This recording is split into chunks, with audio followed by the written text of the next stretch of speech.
We think all the energy we need can be supplied by building enough wind and solar farms and enough batteries.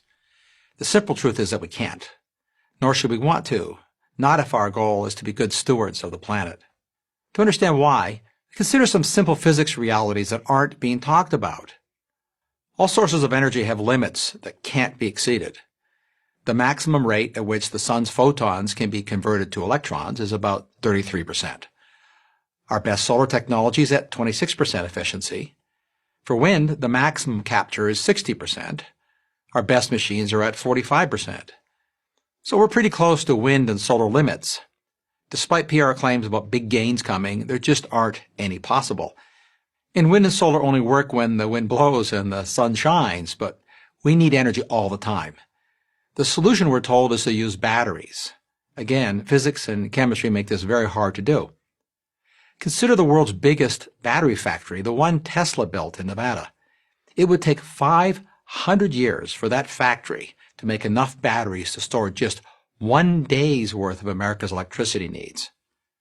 This helps explain why wind and solar currently still supply less than 3% of the world's energy, after 20 years and billions of dollars in subsidies.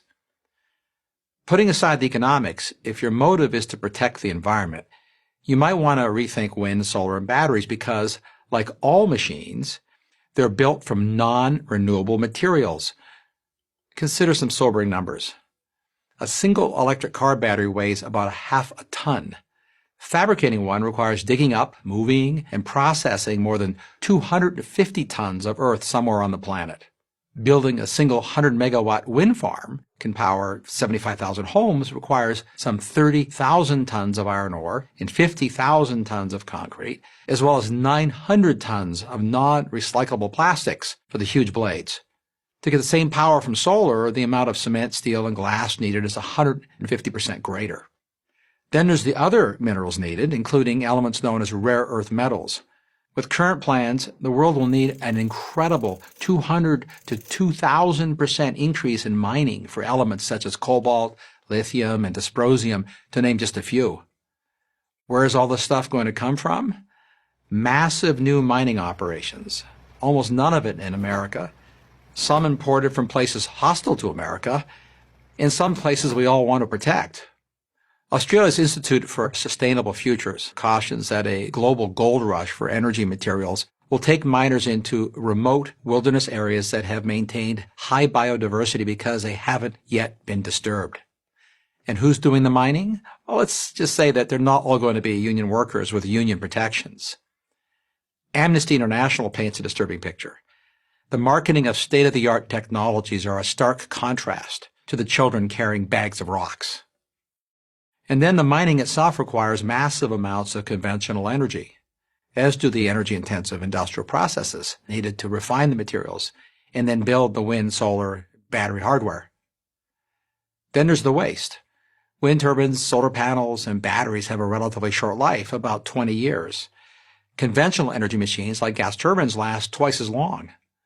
With current plans, the International Renewable Energy Agency calculates that by 2050, the disposal of worn-out solar panels will constitute over double the tonnage of all of today's global plastic waste.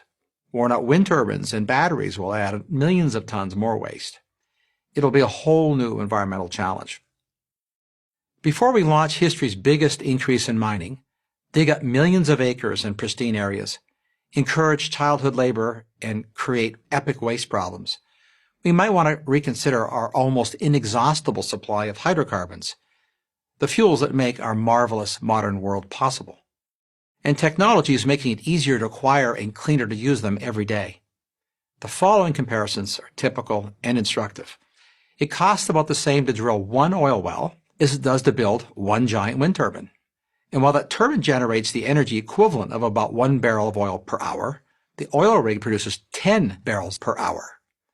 It costs less than 50 cents to store a barrel of oil or its equivalent in natural gas, but you need $200 worth of batteries to hold the energy contained in one oil barrel. Next time someone tells you that wind, solar, and batteries are the magical solution for all our energy needs, ask them if they have an idea of the cost.